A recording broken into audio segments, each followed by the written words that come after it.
Wouldn't mind that. I would maybe eat that if that was in the press box. Oh. Give us some something churros, unique. I'm all good. The chicken was much better. So that's well, you have to be able to talk about it because it's the only one you tried. Yeah, that's a positive.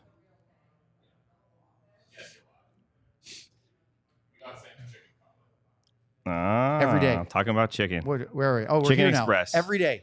This is our life now. All it is we're ready. Oh, no, you're not on yet. Relax. So then we're friends. We're talking. I think we're friends, right, Sam? Yeah, sometimes. Maybe.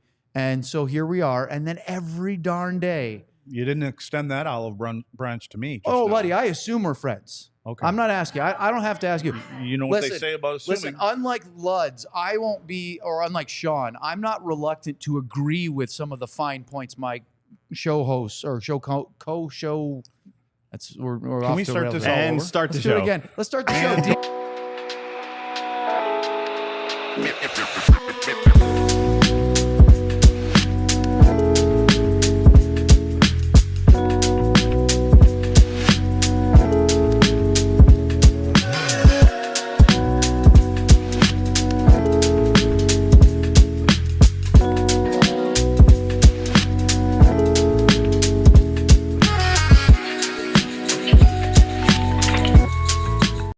While the local football team wouldn't have you know it, defense is actually possible in professional sports, as evidenced by check this out on the DLLS Stars podcast from last night. Alongside Craig Ludwig and Sean Shapiro, I'm Owen Newkirk. John Anderson, our producer, back from his absolutely frantic wedding scene. Call it what it is. It was a bender. It was a bender is what it indeed was. of the epic. Sam, did you hurt your shoulder and do you need to ice it down a little This bit? is redemption. Yeah, Redemption. it's just a lot going on. I'm just a little sore. I found this ice over here, so I figured I'd fire it on. Especially when you account for sounded a little circumstances. reluctant. Yeah, I was just gonna say, Sean, you always sound disappointed that you have agree? to I mean- agree No, with something I no. say. Sam, do you actually play goalie? Luds thinks you're a goalie. No, I'm not a goalie. I'm a Told goalie you. in lacrosse. Monday, October 14th. This is the DLLS Dallas Stars podcast. Obviously, we're live. If you're tuning in, thanks for joining us on YouTube. If you're listening later or watching later, we appreciate your support. Don't forget to like, subscribe, follow the show. The more support, the better. Join the Die Hard program. Get a shirt or two. Start repping it. We met some people at the AAC, Sam, over the weekend that said, hey, we were watching every day. It was awesome. Hello to Mike, who I talked to, I think, Saturday before the game against the Islanders. As I was on my way from the AAC after the pregame media meal to do our pregame show. Because, you got to take care of the free food. You have to. We'll get to free food later in our show today. Craig Ludwig's here. Sam Nessler's here. I'm Owen Newkirk. Mr. Bender himself, John Anderson, is at the controls. No Mike today, so he can't stand up for himself. So if you have anything negative to say about our producer, now would be a great time. I don't. I love John. We did have time for you to adjust your mic stand before we started today. I can't do it. He can't get it high enough. Can we get him? We need to get him the phone book. I was just going to say, can we get the Do phone people book? even know The what very phone books are anymore? Top. They don't have phone books No, they anymore. They don't need them because the they're yellow all in here. pages. All right. Today's DLS Dallas Stars podcast has a loaded, jam-packed run sheet already. We're going to talk about what the week that was, the week that will be for the Stars. The AAC had a food sampling event of the new food they rolled out on Friday. I went. We'll have some photos of that. We'll talk about it. Sam tried a couple of the things that they had in the press box over the weekend. And then to finish things off today, a huge NHL news and notes segment that we probably won't have time for everything, but we have some really fun stuff, including a practice fight in Buffalo that we want to get Luddy's opinion on. So let's start with last week, which ended yesterday, but the first week of the regular season for the Dallas Stars was probably as good as you could expect because it was 3 wins out of 3 games. And we said it on the show last night. It wasn't a perfect performance in all 3. They trended the right way, but I think it's really important, and I want to throw this out. You guys can go from there. And our head of content, Bobby, made a nice comment to us today about how he liked that in spite of all the wins, we didn't just get on the post-game show and say, rah, rah, our team is awesome. We talked about some details, but it's important to recognize that every team is going through speed bumps to start the season.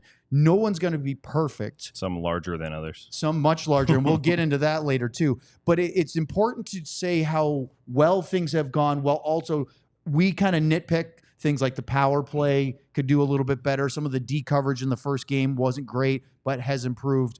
But I just want to say, for us, we're not disappointed with things, but Letty, it is a really good start.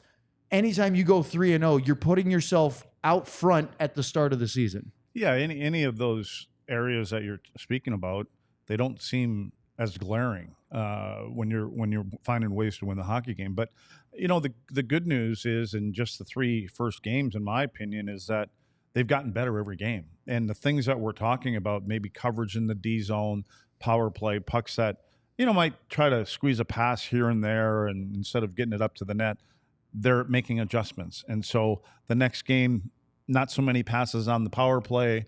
Last night's game, if there wasn't someone to give it to on the power play, they directed it towards the net, and the goaltending's been superb, from both guys. Yeah, completely agree. I think we talked about it last night in the post game that they've gotten better, but it's been interesting because they have so many new players that I didn't necessarily expect them to be this, I'm not going to say clean because that's not the right word, but this successful this early, because you look at the entire blue line basically was completely revised. They have new faces, they have new guys in different spots. They're changing lines yesterday. It just feels like they're a plug and play team. And I asked Pete yesterday, I think I mentioned this team, the potential for this team in 2 months, 3 months down the line is just wild.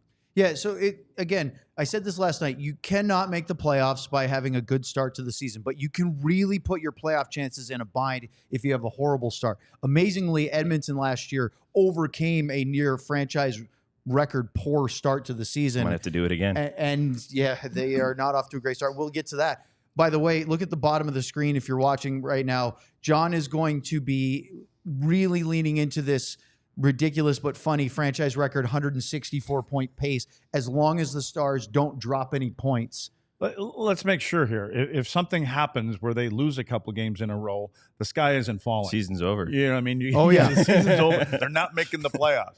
No, because again, we're gonna go over what's coming up this week, and in a week from now they should be 6-0. That's just my opinion. Hey now, I'm just saying maybe 5-1. Okay, I like that. Let's talk about the games that were, and then we'll get into this coming week schedule, which get going tomorrow. But last Thursday, the opener, Sam, in Nashville, they get the win over a team that a lot of people are saying, and I think rightly so, should be a playoff team. The Preds added some big weapons: Steven Stamkos, Jonathan Marchment, Brady Shea. They look better than they were, but boy, they still look top heavy. Luddy made a great comment of they're going to live and die by their top power play unit and the top 2 lines. Yep. I'm not sold on this team depth-wise, but they should be good enough to at least be a playoff team. I don't know if I'm doing this knee-jerk reaction thing, but from what I saw against Nashville, I didn't think Dallas played a particularly good game, but they had a good stretch in the second period, and they were opportunistic. They scored when they had the opportunities in the middle period, and they put the game away and then hung on. Yeah, we've seen that almost in all 3 games. It's gotten cleaner, like we just mentioned, but that first game was the key here is they found a way not to lose those games, and that Nashville game was the closest to that. Well, I think it was 4-1, right, and ended up being 4-3. So, yes. And it was pretty close to being 4-4 a couple times. So it's not going to be clean. That's game 1, but you're right. It does feel like they're just finding a way is important in this league. No coach is going to be like, you know what, we didn't deserve to win that game. Let's forfeit the 2 points. Finding a way to win games when they're not clean games is a huge way to do it. Picking up overtime points when you don't deserve them. That's how teams get into the playoffs. And if we don't expect the Stars to be in a wild card bubble type of position, but every point you can get is huge, and it doesn't matter how clean the game is. It's just good to see them finding ways to win games. And then the other 2 games, great to see them not giving up those late goals in the third that we've seen so often that makes things a little dicey, like we saw on Thursday. When you talk about Nashville and adding some big pieces and things like that, as far as the Dallas Stars go, and their top 12 forwards that have been in the lineup, how many are new? Well, I mean, Colin Blackwell and Oscar Beck, so 2 of 12. And that's only because Maverick Bourque wasn't ready to start the season with an injury. And Steele is playing with those 2 guys. Yep. So their top 9 are intact. Yep. And my point in that is Nashville's top lines, where you talk about they added some power, though Marchment, Stammer, those guys are new, and those are key components when you're looking to add some more firepower and things like that. I think that takes more time to mesh and to gel 5-on-5, even the power plays we saw, than when with Dallas special teams. For the most part, again, we talked about the guys that were killing penalties last night. They were really good in Steele and Blackwell. So you can put those two in there. A little different than the power play. But so I think when you talk about Nashville, it's going to take them a little bit more time, especially on the power play. That's a timing situation, and guys aren't used to. For a matter of fact, there were a couple passes, if I remember correctly, that were, for Stamkos on that one-timer side, and he couldn't hit it because it wasn't where maybe Hedman or Kucherov would have put the puck for him. So they're going to learn those kind of things, and when they do, it'll change them. Boy, that's a great point, because there's a fellow Wisconsinite who had spent his entire career with the San Jose Sharks, moved to the Dallas Stars, and notably struggled, right? First 60 games until there was the COVID pause. I don't think he was as good as he could have been. Steven Stamkos has never played for another NHL organization other than the Tampa Bay Lightning. So we all kind of forget that others and think about the guys have that problem that he's playing with, how long they've been there. Yes. They've been like that for a long time. And isn't Marchment on that power play too? So that's what I mean. They have multiple different people. They have two key pieces out there that are different, that were high-profile guys in the teams that they came from, and they knew each other. The other four guys knew Marchment. The other four guys knew Stamkos, where he liked it, where he didn't like it, all these other kind of things. Now they're trying to learn all that stuff. And like we've talked about here, there's things yet that the Stars are working on, but preseason is about the young guys. And so they're trying to go through those things right now on the fly during the regular season.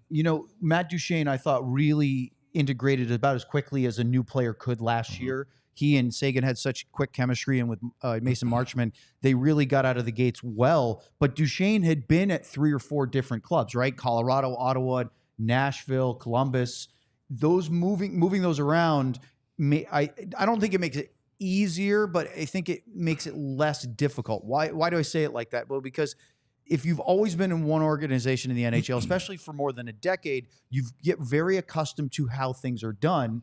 And Luddy, you've been at, I think it was 4 different NHL teams in your career, if I'm not mistaken. 3. Montreal, Islanders. Oh, right, because I'm thinking Minnesota and Dallas is the same. Clubs run things a little bit differently, even if it's trying to accomplish the same thing. I was fortunate because when I came from Montreal, the teams that I went to played similar. And and guys like me, I'm not going to have a big effect on the outcome of game like some of these big guys do, but you can take me and plunk me into the kind of system that they already play, because I was a defender and you play a certain way in your own zone and around the rink. And so that's an easy one. What we're talking about is a little bit different. When you bring up Duchene, with the exception of Colorado and the way that Duchene plays, he's a distributor. He makes moves. He puts pucks in areas. I don't know if the other teams that you mentioned had the kind of pieces that could take advantage of his abilities to do those kind of things. Because he's the kind of guy, when you play with good players and he puts pucks in certain areas, they can translate and he can turn them into goals or good quality scoring chances. Then the weekend comes, and I think the Stars got better.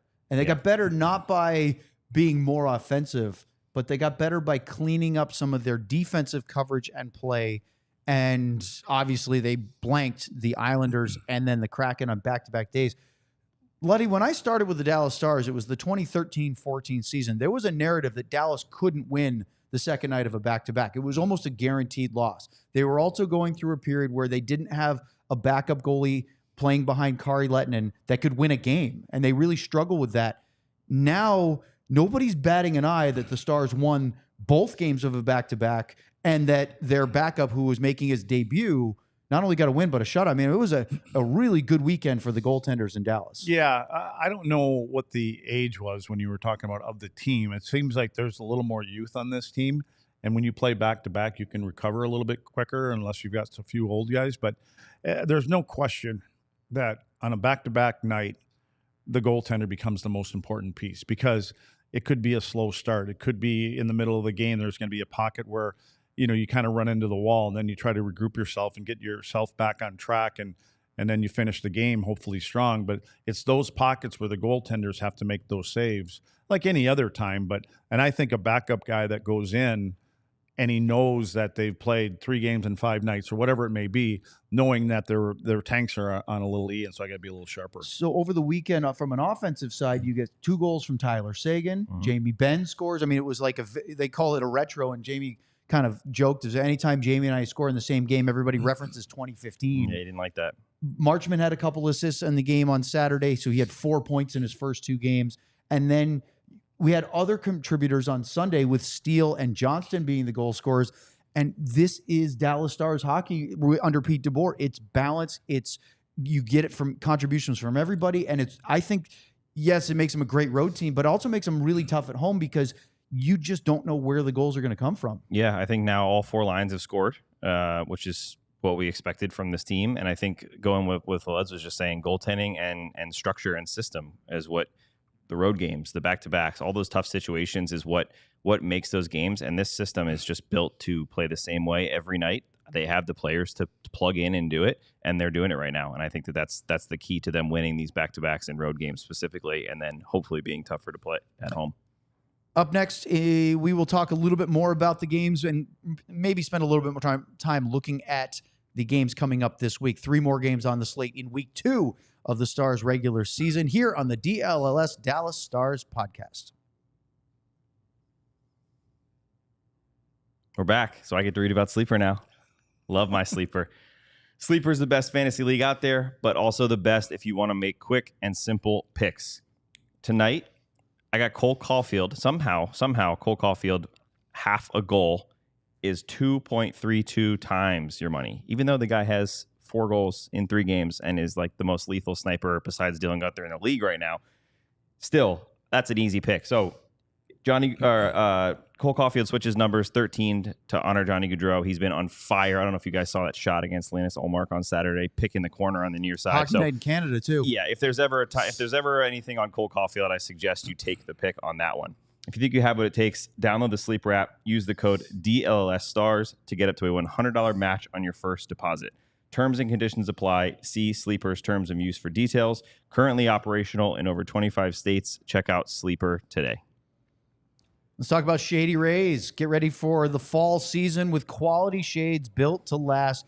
Our friends at Shady Rays have you covered with premium polarized shades that won't break the bank. It's actually supposed to cool off, I use with quotations, a little bit to tomorrow. 70s. Maybe into maybe upper 40s, low 50s. This is what Luds was enjoying in Wisconsin right before our show started in August, right? We started in the end of August. Mm-hmm. So he was flaunting that weather right before he came back to Dallas. Well, Shady Rays has you covered regardless of the weather. Independent sunglasses company offering a world-class product rated 5 stars by over 300,000 people. They have durable frames, crystal clear optics, making them the perfect choice for all outdoor activities. Exclusively for our listeners, Shady Rays is giving out their best deal of the season. Head to shadyrays.com and use the code DLLS for 35% off polarized sunglasses. Try for yourself the shades rated 5 stars by over 300,000 people. All right. Before we go look at the games ahead, is there anything that we haven't touched on from the first 3 games there is one. Matt Dumba got hurt in the game on Saturday night against the Islanders. It was early in the first period. He played the rest of the first, then didn't play the rest of the game, missed the last 2 periods.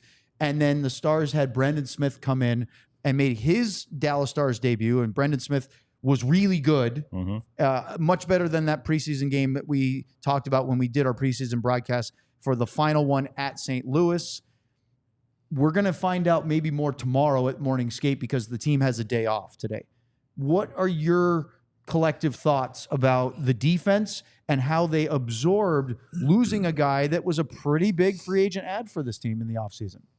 I like the way that they mixed up their D pairs. I mean, we had a debate on what they were going to. I don't even know if they actually knew, and I think it was kind of work in progress as the game went along for the coaches. And I think they, you know what, when you've got a couple of guys, you know who Esa Lindell is, you know how he's going to play, you know how Miro's going to play, And I think with Nils is the only one that maybe, and we kind of know what his style is, but I think if you're a new guy and you're coming here and you're playing with one of those 2 or 3 guys, you pretty much know their MO, and it's nothing that you have to really adjust to. I think and I wouldn't even say it's the hardest one you have to adjust to, but is Miro. And it's only from the sense, not adjusting, it's knowing that your responsibilities may change a little bit more, because Miro's going to obviously take some offensive chances, and you've got to read situations, and you have to sense danger at times. If he gets down too low and there's not a forward that's going to be back for him, you got to be able to play a 2-on-1, or you can't get out of your position, and you got to make sure you're not pinching, and next thing you know, there's a forward back there trying to cover a 2-on-1. So,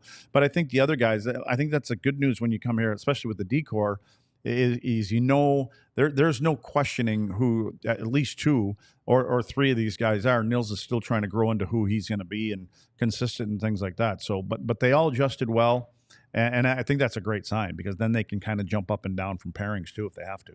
Yeah, I think one thing that kind of surprised me looking at this team coming into training camp, the blue line was very up in the air, right? Jim Nill believed that Matt Dumba had another level to get to. They believed that Lyubushkin would fit in well and take over kind of a Hawk and Paw type role. They thought Lundqvist could take the next step. There was just a lot of those.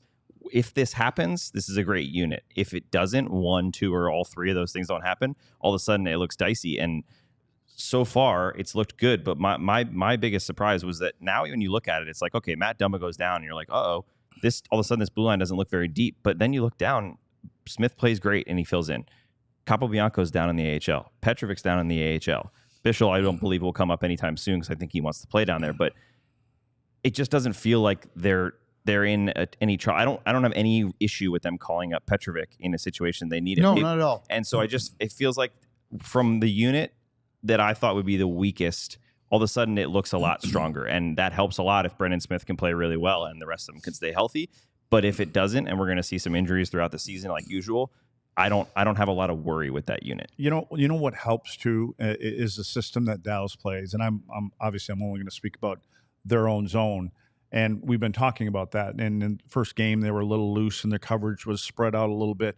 Other teams play that. It's not necessarily the swarm from a long time ago that Boucher or somebody else had put in there. That was a chaos. But this is where when you're watching TV and you're watching the game being played, and it goes into the defensive zone, and if you just go ahead and hit pause, you're probably going to see all 5 guys in the picture frame.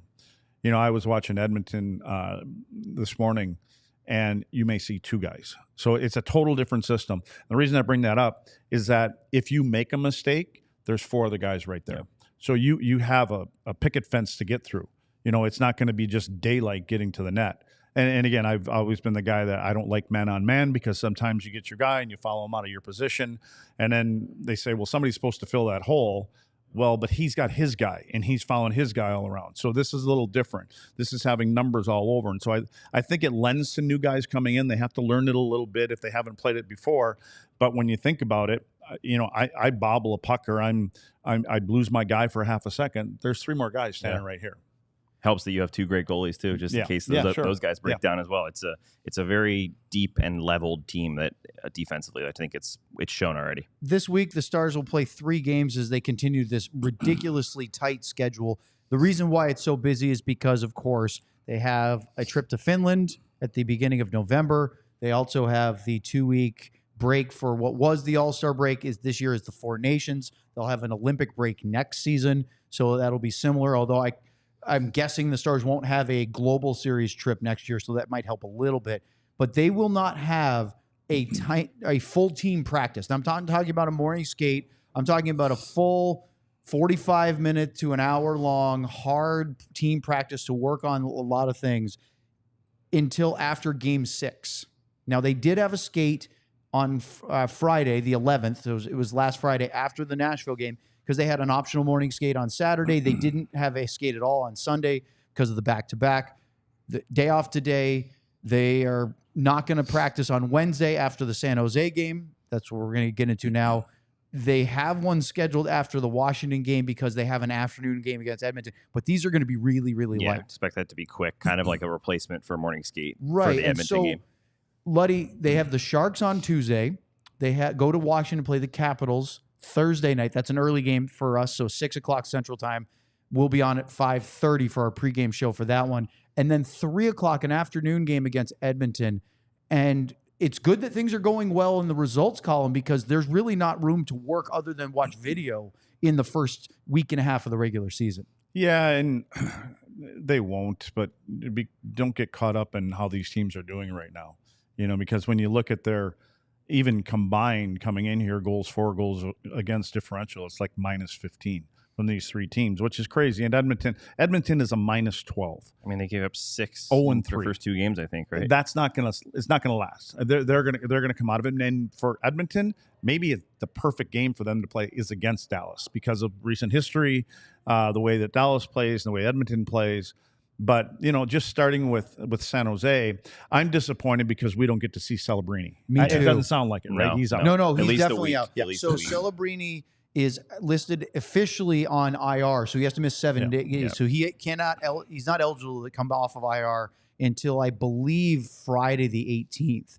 He's officially listed as lower body, but San Jose Hockey Now's Sheng Peng reported a hip injury, and I don't care what age you are, whether you're a hotshot rookie, a veteran, anywhere in between, hips are an important part of the hockey game. And when it starts, we've seen that there's some good players here that's happened to. But, as far as San Jose, and a lot of writers and people like this will call this a trap game.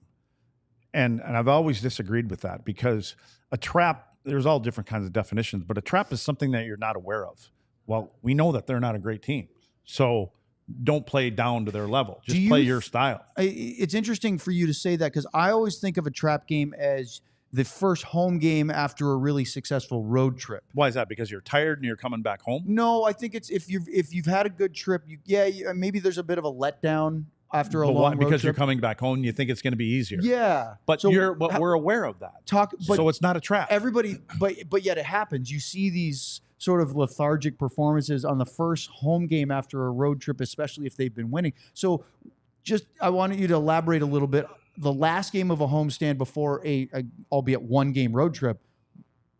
Is it just because the Sharks are not supposed to be very good that could be an overlooked game? Yeah, and it's different when you're coming back from a road trip versus being in your city and you're going to play them at home again. And for me, when you go on a long road trip and 2 games, 3 games, and again it's different. Their travel is a lot easier now, not easier, but more luxurious. I think it's a distraction when you come home. And again, I'm a big guy that I hate distractions. I think it's bad for teams.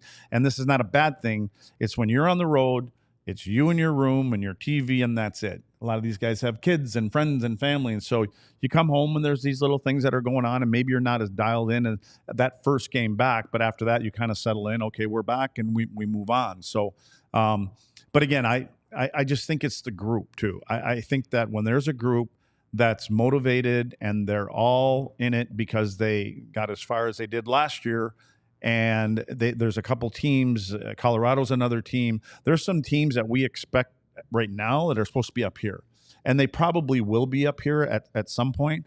But you have to look at this as there's an opportunity now where teams aren't playing their best. Let's put them a little bit further behind in the rearview mirror. Sam, I was just going to say we do still have some excitement. We should see Will Smith in that game, former BC Eagle, and Ty Dellandrea coming back to Dallas for the first time. So he'll be motivated. There's still some well. excitement in there. It's just a bummer about Celebrini. Sharks got blanked at home by the Anaheim Ducks. They've had a couple of days to think about it. This is their first road game of the regular season. So I don't think they're very good. Right. I think the Stars have had trouble with them even last year where they had to rally from a 3-goal deficit to force a win out of it. Then you look at the Capitals, and the Caps have only played once so far. They did not start the regular season until Saturday. So, the not counting the games over in Europe in their, the opening global series, the Devils and Sabres, most teams started between Tuesday and Thursday, the 8th, 9th, or 10th. The Capitals sat all week. They played the Bruins on October 5th in their final preseason game and had a full week before playing 1 game, which was a 5-3 home loss to the Devils. So the Caps had 2 more days off. They play the Golden Knights tomorrow at home, and then they host Dallas. That's a pretty light schedule compared to what the Stars have had to do. Yeah, they're definitely not going to Finland. You can see that one in there. Yeah, I don't know if that's a good thing or a bad thing, right? We talked about, I think Lud said it, sometimes we talk about having a week between games or a week between the preseason and regular season, so that they have a lot of downtime, a lot of time to practice, maybe some time for old man number 8 to rest his legs. I don't know, but it is interesting that they waited almost 4 or 5 more days than other teams. I think that's the bonus, is that just the opposite of what we're talking about with Dallas, and there's little things that they want to work on, get tighter and get better at things. You know, Washington has this downtime. The coaching staff gets some opportunity to, show them some more video, how they want them to power play, special teams, or 5-on-5, whatever it may be, and to get their structure intact a little bit better. Luddy, the Edmonton Oilers, the last of the week schedule, which is a 3:00 afternoon game at the AAC, and we'll get into more of this during our NHL segment, lost 3 home games to open up the season. And as Sam mentioned, badly, 6-0 to the Jets, 5-2 at home to the Blackhawks, and then they lost yesterday 4-1 at home to the Flames, the surprising Flames. They have one more game on the homestand. They host Philadelphia tomorrow. Then they're in Nashville on Thursday for their first road game of the season, and then in Dallas on Saturday. This team, they're not going to be 0-5 when they get to Dallas, are they? I think that, I don't know. I don't know if they will be, but I think the one surprising thing, if you looked at that schedule, I would have picked them to be 3-0.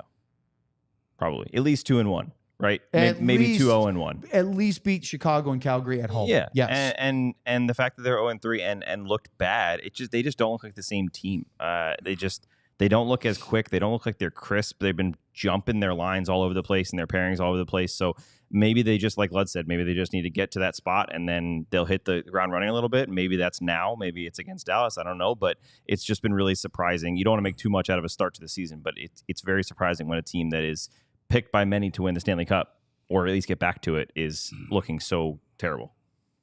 They're a two-man show, right? I mean, they've been trying not to be for a long time, but bottom line is they're a two-man show, and Leon Draisaitl and Connor McDavid are the goods, and it's the reason they got as far as they did. And Skinner, they had a goaltender that stepped up at the right time last year, and he was really good.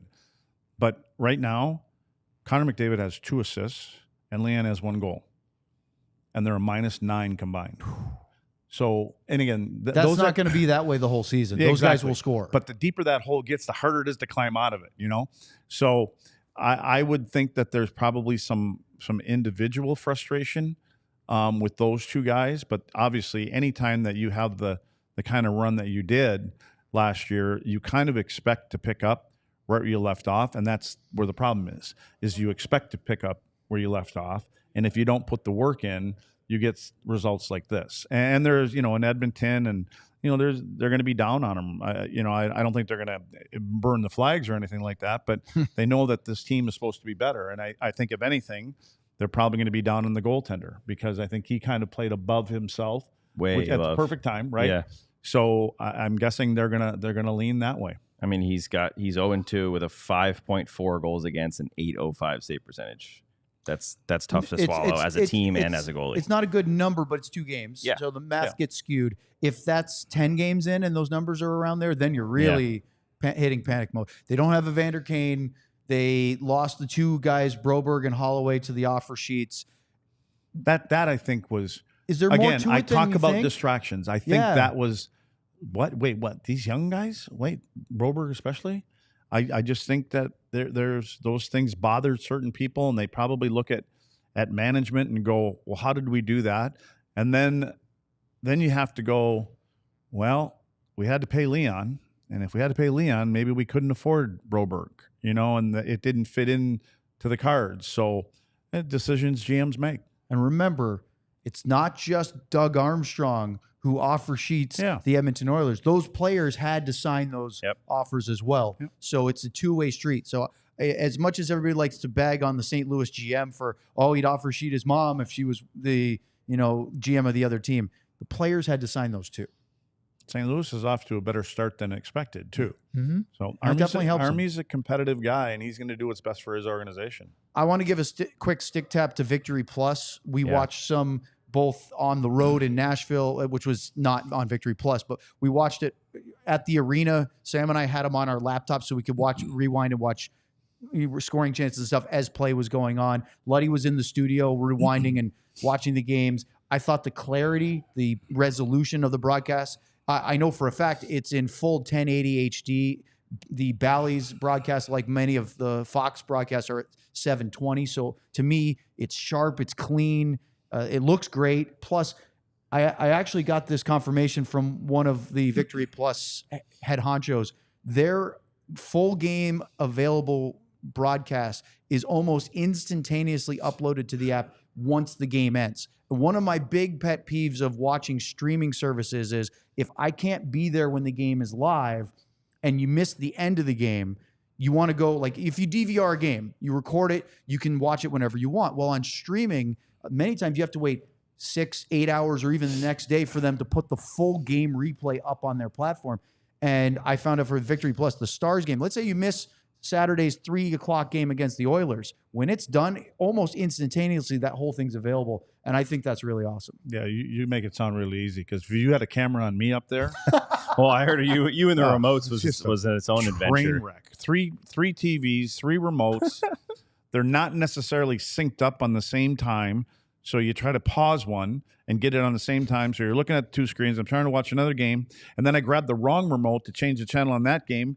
And it screws up the game, the Stars game. And then when you want to pause it and go back, the damn rewind button goes at lightning speed and you can't stop it. Now I'm at the guy singing the national anthem in the middle of the second period. Then I got to go back and find it again. So I had some help. Kat and John are up there trying to talk me through it. But but it's otherwise, besides all that, it's fantastic. Yeah.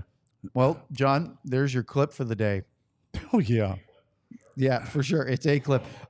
Coming up next, we're going to talk about food, one of my personal favorite subjects on the DLLS Dallas Stars podcast. Well, you got to wash that food down with something. And apparently I'm going to talk about something that contains alcohol. Rugged Road. It's a cooler, folks. Rugged Road is dedicated to creating innovative and durable outdoor gear for adventurers who demand the best. Our products are designed with the highest quality materials and craftsmanship, ensuring they perform in the toughest conditions. Whether you're on land or water, Rugged Road gear is built to accompany you on every adventure. One of the most unique features of Rugged Road coolers is their ability to always float upright. Perfect for a variety of outdoor activities, from fishing and tubing to camping and tailgating and drinking. These coolers are designed to meet the needs of every outdoor or sports enthusiast. So gear up for your next adventure with Rugged Road coolers. Reliable, durable, and built to be used. Rugged Road is your ultimate outdoor companion. So head over to ruggedroadoutdoors.com and use code DLLS for 10% off. Again, that's ruggedroadoutdoors.com. Thank you, Letty. It's time to talk about the DLLS Die Hard program. Look, many of you have already signed up and become Die Hard subscribers. We really appreciate your support. If you haven't, we really encourage you to do so. How do you do that? You go to alldlls.com, our website, click on the Die Hard link, and you can become a Die Hard for just $79.99 annually. That's for the whole year. You get all the access that you could ever hope for. Because look, a lot of our stuff we do is free of charge. Our podcasts, our pregame and postgame shows, a good deal of Sam and Sean's writing on the Stars side, and all the other great writers at DLLS for the other shows, shows, Mavs, Rangers, Cowboys, if you want to. I know some people are a little sore today, but truly is a wonderful thing. Go to alldlls.com. You can check out some of the great things that are maybe not available, and you can do so today, and we hope that you enjoy all of it. And, of course, get a T-shirt out of it, too. All right. Ardell says, Rugged Road are the Jamie Benn of cooler products. What do you think, Lutz? Are they tough? Are they leaderships? I see one over there. If I could personally get one, I'd test it out. I'm the guy to be testing that thing. I don't have the shady rays. I don't have the coolers. That was a shot. I've got the booze. I ain't got the cooler or the glasses. Well, you have cups, but John was making a comment about Jamie Benn and the Stars in his era about not having cups because he is a Boston guy. We have to draw a line on his Boston stuff at some point, right? Do. No, I think it's fun because we can trash him on it too. And I'm a Pats fan, so anyway. About like when we play in the Bruins. Oh, I'm going to be cheering for the Stars. No, I know, but like He wears the same sweatshirt. He's just going to be every there day. chirping while he's on a DLS Dallas Stars podcast. Oh, and then he's got the. Let us talk about some food. I'm going to give you my Winter Classic beanie. On Friday, Sam had to cover the Stars practice in Nashville. Luddy was busy, and Sean, of course, is out of town, and John was on the beginning of a weekend bender in Boston. So I went over to the American Airlines Center along with, there we go. That was the pizza, I think. Bobby was there, our Mavs host, as well as our head of content, along with Elijah and Candace. We got some great shots of all the stuff that was available. Put it this way, the Stars and Mavs made a real conscious arena improvement last year. They did a new scoreboard. They changed out all the seats. They did a bunch of things in the building to try to modernize and keep the AAC as current as they can. This year, their big focus was elevating the food at the concession stands. This isn't just in the fancy clubs. This is everywhere in the AAC. And if you're watching on the broadcast right now, you can see they had a lot. They got rid of the old Pizza Hut, which I know some people really like the Pizza Hut pizza that was at the arena, but they have this new Bonanno, I think it is, Brothers pizza. It was fantastic. I was not expecting this. Really, really good pizza. The chicken tenders were a complete overhaul. They had a brisket sandwich there. They had ribs. They had a local barbecue. We know how serious Texas barbecue is. The pretzels were gigantic. So good. New hot dogs, a beef hot dog that was really good. They had that the bottom left is a smash burger. I feel like I just got switched over to the Food Network. Yeah. Are you a big hot dog guy? Not really. So actually, in this, I wanted to ask Luds this because I know. Shane. Oh, that's in Montreal. Bless you. Hot dogs. You know, my first time ever going to Canada, I went to a game at the Bell Center, and I got a hot dog. And Shocker. It was not good, but it was, hot dog and poutine. And I told my girlfriend, I go, we have to get poutine. And she was like, I don't think you're supposed to get it at a hockey rink for your first time. Well, do you know that the grilled hot dogs in Montreal, this is getting off topic, Shocker. are well known. I mean, they're famous. It's all about the bun. It is really good. Yeah. They Actually, are good. You know what I was really surprised at? I had a couple hot dogs. This was for an AHL game at Bell Center years ago, and they were really good. But they also, at the media area, had cookies that were unreal. Just they do things really well with the Canadians, don't they? Okay. Are we done with the food thing? No. Okay. I was trying to give the Canadians credit. I went to a game on a Wednesday night against the Buffalo Sabres in March, and it was sold out. Of course. Just giving credit. Man, you talk about non sequiturs. There you go. So this whole segment is. See, look, Matthew writes in that Pizza Hut in the AAC slapped. Yeah, I get it. And I know people that were really into it, but trust me, this new pizza is really good. It's a real big difference. Luddy, I was going to ask you, I know a lot about your beverage preferences, but I don't know if you even eat. Of course you do. What do you get excited about food? He eats Rice Krispies. No. That's true. I have seen him devour our snack section. But that's all that's up there. Is food for you just a means to an end? Yeah, I'm kind of. I love salads. I do like salads, and I like good steak. But it's kind of like my sleep. I eat once a day. Really? I'm the bad guy that'll get up at 2 a.m. and maybe go get something to eat, and then I start watching TV. Next thing you know, I got to come to this place. And you're not going back to bed. No, at that point. 2 a.m. to 2 p.m. is next thing you know. Yeah, no, I can't. If I get up if I just walk to the kitchen or walk to another room, I'm like wide awake and I can't go back to sleep. What's the snack? What are you getting? 2 a.m.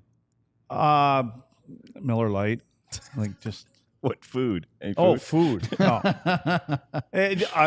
That's three answers he's given. Liquid. No, I don't know. I just open up the fridge and probably the first thing there is, and Kim's always got fruit and salad and stuff like that. Like good things to eat. Yeah. That's the one thing. It's not my choosing. No, of course not. Yeah. No, 30 minutes to wait for a frozen pizza. No. Are you a dessert There's a guy at all? KFC right down the road. Do you like desserts? Anything sweet? I don't mind that. I'm kind of like a key lime pie guy. Ooh, I like the key lime pies. I do that too. I can get them at Kroger, right? Them frozen ones. You're a fan of those? Baby. Oh yeah, those are good. You can kill one of them in one sitting. Yeah, that's the problem with the little ones. They're literally, I call them like a one timer. Just boom. Oh, I didn't mean the little ones. I mean the big ones. He's getting that family just treat him size. like a little one? yeah. Family size. So let me go one more off the rails here. No, Pre-game we got to talk meal. about food. Never got Pre-game on meal. the rails. Pre-game meal.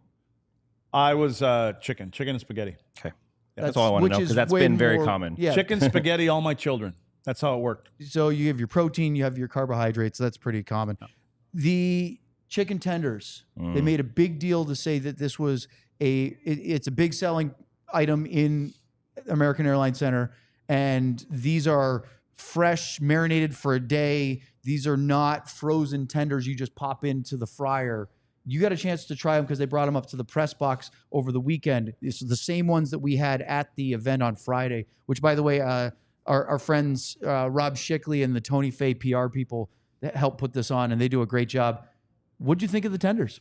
Yeah, so I'm a big believer in if I'm going to eat a salty or fried or something like that food, it's got to be good quality. I don't want the frozen chicken nugget or like the crappy McDonald's nuggets or any of that stuff. So that was why I never eat the nuggets up in the press box. The tenders. The tenders. I had them like 2 times the first season I was here, and then I never ate them after that. I had one, whatever game that was, Saturday. You want to try one? Here, take a bite of this. I had one on Saturday, and it was, I mean, like we're talking thick breaded. It had like tons of different seasoning on it, super flavorful. You really didn't even need the dipping sauces. I did try it in a bunch of different ones, but what an upgrade, man. It was something that I actually would be like, you know what, I actually am looking forward to eating this. Well, you know what? Maybe now that Chef Owen has got a in over there, when we have our damn Discord party, We can get them we to can cater get these it. guys to cater it. Well, if you like can, do you have a picture of the Watch your churros fingers. over there, John, at your disposal? Oh, so he didn't pick the churros. My favorite thing, again, I'm a sucker for sweets. I could eat ice cream all day, which is probably a bad idea. But they had these little churros that were Letty's looking at me with a funny look. I'm not familiar with a churro. So it's like a little Mexican little churro- pastry, the little thing- cinnamon sugar Oh, on I it. It's like the didn't- sticks, Cheerios. right? It's sort of crispy on the outside, Churro- but sort of a Cheerios. soft dough in the middle. But these have a dulce de leche center to them, so like a little What sweet did you just filling. say? The leche? Dulce de leche. Yep, it's like sweet milk, is what it translates as. But it has, so it's almost like you've had a cannoli before, haven't you? Are Holy our numbers cannoli. dropping? Is everybody dropping off No, over I'm there? getting hungry though. I think we're getting more comments I'm too. telling so. you, Are you really?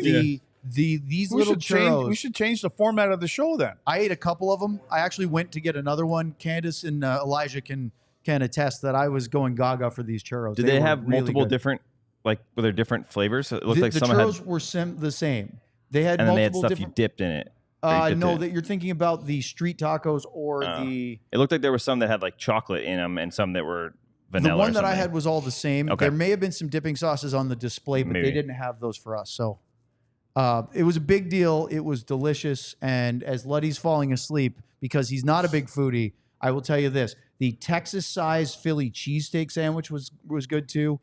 They had street tacos, all the things we mentioned. The pizza Sounds really like you were at the surprised me. state fair. Felt like, and you know what's funny is we got to get into our NHL news and notes. I felt. You ever go to the fair and you eat like 10 Never been to different it. things? You've No, never? Oh my I've never goodness. been to the fair. Now we got to take Luddy to the fair.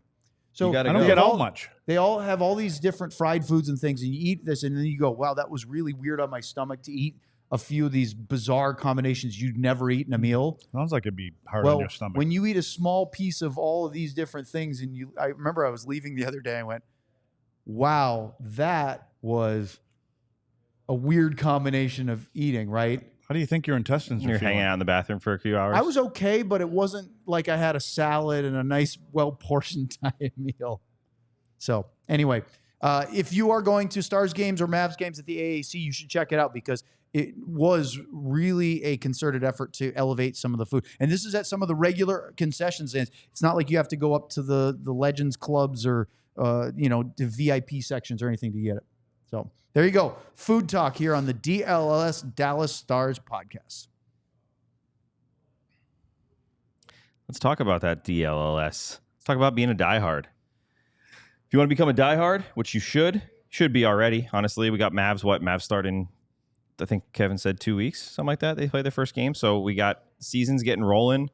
We got the Cowboys kind of playing right now, and the Stars seriously Cowboys are playing rolling right off a now. cliff. So become a diehard today. You get a free shirt of your choice every year.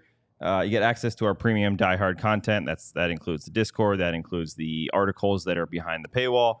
You get ad-free reading on all articles for all across our sites. You get 20% off all merch and all future events for this podcast that we will be having. Luds is making sure that happens. You get a Die Hard member card. As we said, you get into the Discord. Are we going to be able to do a Discord this week? We have a show on Friday. We can do a Luddy's damn Discord channel Friday. We haven't done that in a while. It's been a couple weeks because of the schedule. You missed it. I thought we were going to try to do something. Oh, no, that's a different day. Go ahead. You were missing the Discord, though. I was. You were missing it. You want to get it on that TikTok, get that reel going. Well, I think get the fans are missing it. So, hey, get on the Discord for you diehards now and start submitting your questions. He just cut you right off there. Funny hypotheticals. He knows that we'll do it on Friday. AllDLS.com diehards. I'm just excited. I love it. I was thinking about churros. I had notes this time. Yeah, you know what you did? You did a 13-minute ad read. That was very helpful. Thanks, John. That's how I do it, man. That's how I do it. Yep. So, let's get to our NHL news and notes, and there's a lot. We started to talk about some teams in the previous segment where Edmonton is off to a poor start. Let's go that way. We'll go winless first, then go to the undefeated. The Oilers, the Avalanche, and the Predators have all failed to secure any points to start the season. As we talked about, Edmonton's 0-3. The Avalanche are 0-2, and we're not talking 0 points, so no loser points, no overtime or shootout points.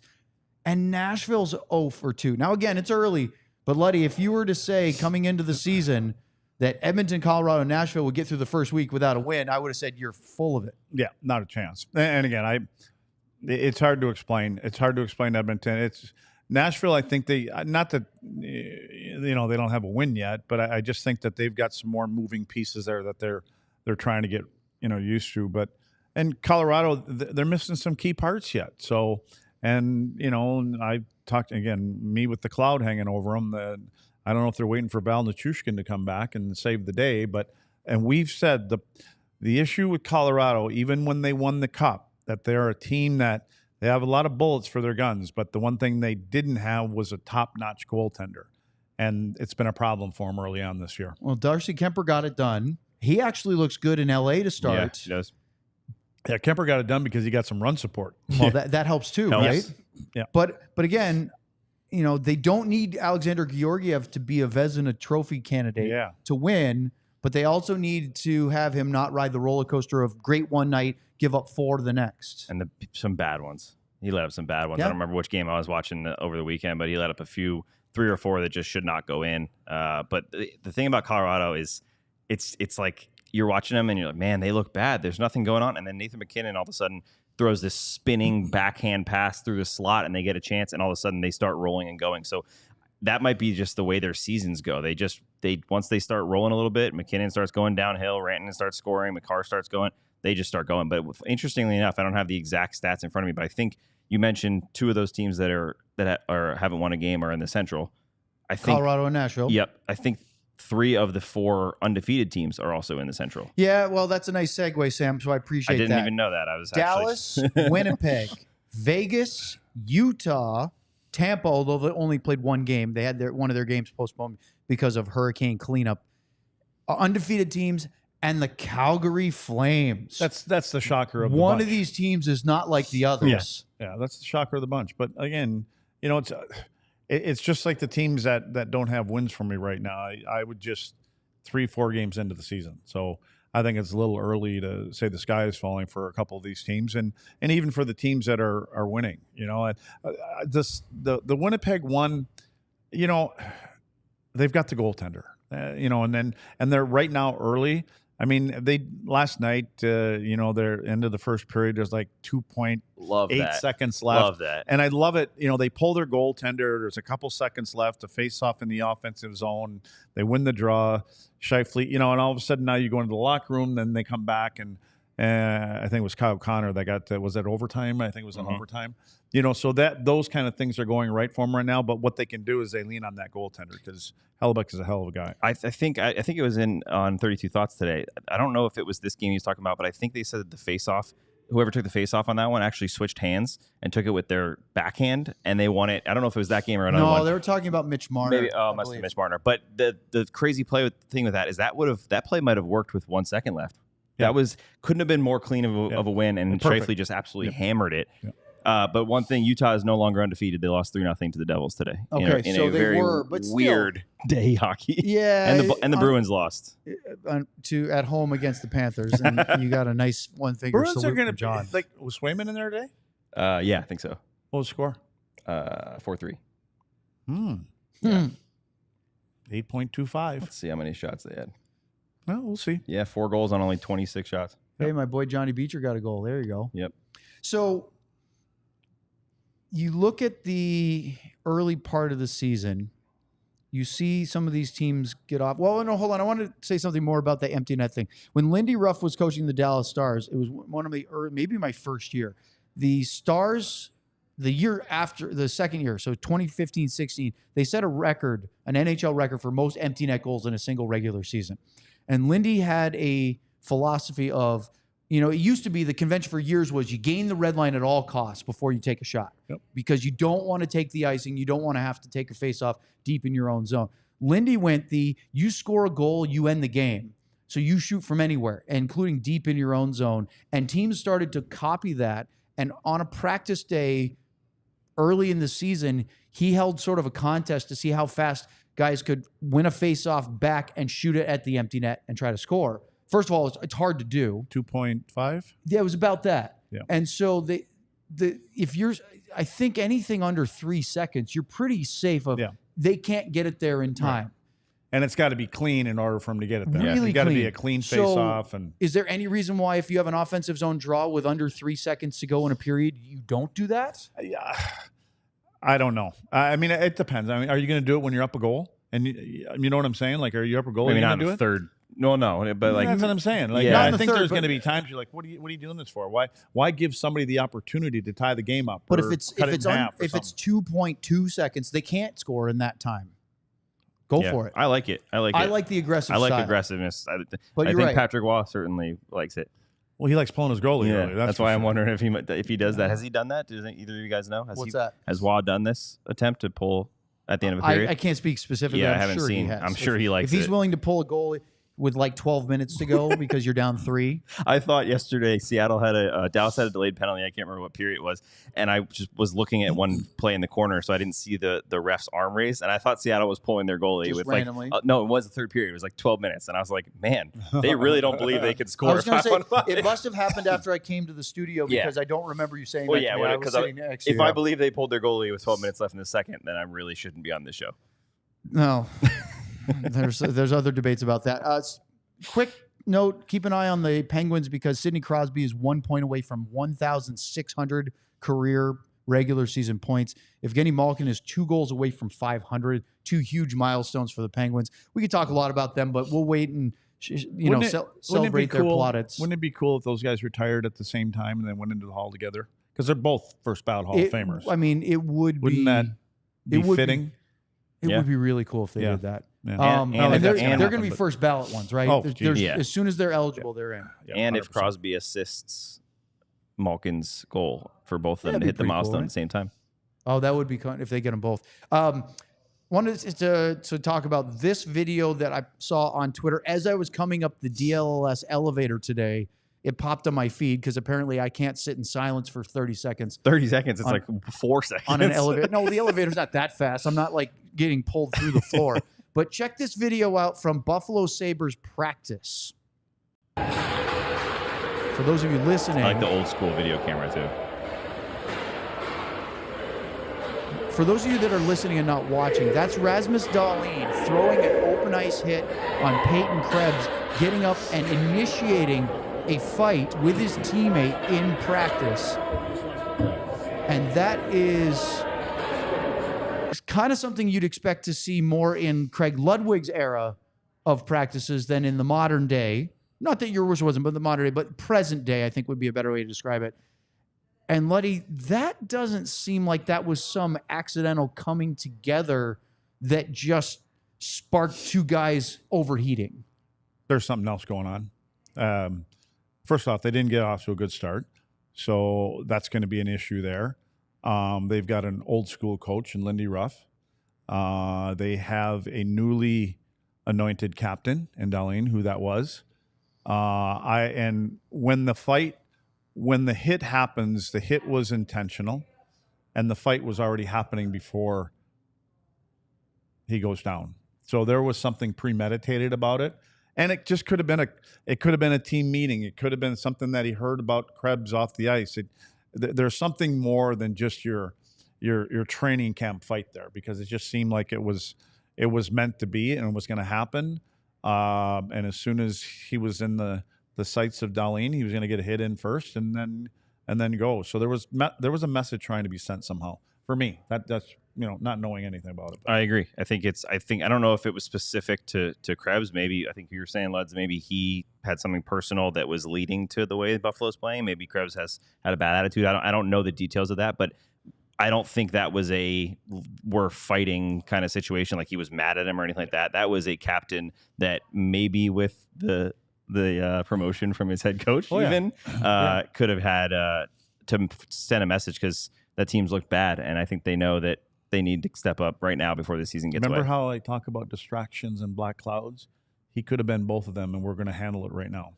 So, quick aside, Sean Shapiro, if you're watching, Sam just demonstrated how you can agree with Luds without sounding as if you've been coerced or disappointed about it.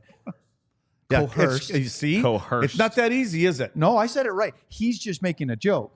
Oh. But anyway, the Sabres lose their first two games in against New Jersey in the Czech Republic. Coerced or coerced? It's coerced. No H. Coerced. There's no H in the word, and it's not pronounced with an H. It's almost like but think about this. They lost their first three games. I'm never you saying it again. So Buffalo loses the two games out in Europe, then comes back, loses their home opener to the LA Kings, but they beat the Florida Panthers 5-2 on Saturday. This happens after that. How many days off were there? 3 days. Since that game. This is Monday, so they had Sunday off, and then today's practice. I'm just saying there might be seriously, but no, elaborate on that. No, there could have been a team gathering. There could have been something that happened off ice, and I didn't even think about I was always thinking about on ice issues. Oh no, I always think about how many days are in between this happens, because somebody goes out, maybe they don't do the right things, and just because we won one game, are we out of the shit right now? You know what I mean? So we're not. But it wouldn't just be one incident for me. It wouldn't be just one thing that happened. There'd be something leading up to it, I would expect. And who knows? I don't know, but it just seems like I said, I think it was premeditated, and I think there was conversations, and I don't know if it was going to play out just like that. Hey, he's going to come down, send him down my side, and I'm going to hit him, and then I'm going to drop the gloves. But it was the right time for Dlls as the captain to, in his mind, to go ahead and I'm guarantee he had the green light from somebody up above. And defensemen do not throw hits like that on their teammates in practice. No. Especially nowadays. No, but speaking of that, especially European ones. Yeah. I mean, come on. He doesn't throw hits like that in a lot of games in general.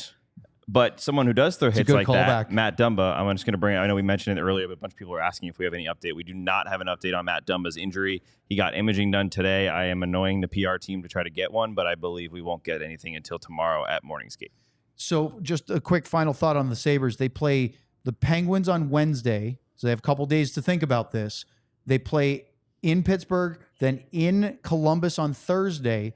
They go to Chicago on Saturday. Why am I bringing all this up? Because they host the Dallas Stars on Tuesday the 22nd. So it's a week from tomorrow. And the Stars and Sabres in Buffalo. So what happens if their game turns around? That's going to be your Herman Marshall marquee moment of the season for the Buffalo Sabres. Nice sponsor placement right there. I should have slide that in there. We got free shirts today. I should have been wearing the shirt. I am wearing pants, though. I'm not even going to ask about underwear. Not going to ask. Yes, thank you to Herman Marshall for becoming a sponsor of the Dallas Stars podcast here on DLLS. Check us out during our post-game show. We have a marquee moment of the game sponsored by Herman Marshall. We have they gave us some shirts that was really cool. Maybe I'll wear one for our show. Maybe we'll wear one on Friday. There you go. Or something like that. Like and subscribe. Follow us. Tomorrow night, Stars and the San Jose Sharks, a 6:15 pregame show right here. Sam will be reporting from the arena. I'll be over there and back and forth with Luds. And then we have a day off on Wednesday. Stars at the Caps pre- and post-game show on Thursday. And then a regular studio show on Friday before an afternoon game Saturday against Edmonton. That's a love doubleheader that. for me because I've got Edmonton Oilers versus Dallas Stars at 3, and then FC Dallas has their season finale up in Frisco at 8. So I'll be doing post-game show, hightail it up to Frisco, do play-by-play for that one, and then try to take Sunday off. Anyway. Love it.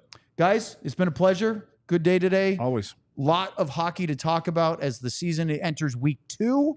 And thank you very much for all of your chats. Sam's been watching them and probably chiming in a bit during the show. Hit the Discord up because we will do a damn Discord with Luddy on Friday. I can't wait for that because it's been, 3 weeks since we did one with Luds? I want to throw one thing in here. Please. If anything comes out from Buffalo about that instance, it'll be, no, that was just a spur of the moment thing. That's what they'll say. So they'll say the right sweep thing. it under the rug. Oh, you know what? No, it's just practice. It happens. I'll call BS, but you know what I mean? If this was 2003, I'd believe it happens in practice, but in 2024, anyway. You call Lindy Ruff and ask. You guys are tight. Yeah. I'll tell you what. Oh, Lindy. We'll keep an eye on this and see if there's more as we get ready to see the Sabres in a little over a week. Thank you to John Anderson, our producer. For Luddy, for Sam, I'm Owen. We appreciate it as always. We'll see you tomorrow night for Stars and Sharks pregame show at 6:15 Central Time. Until then, so long, everyone. We all silly like the mayor.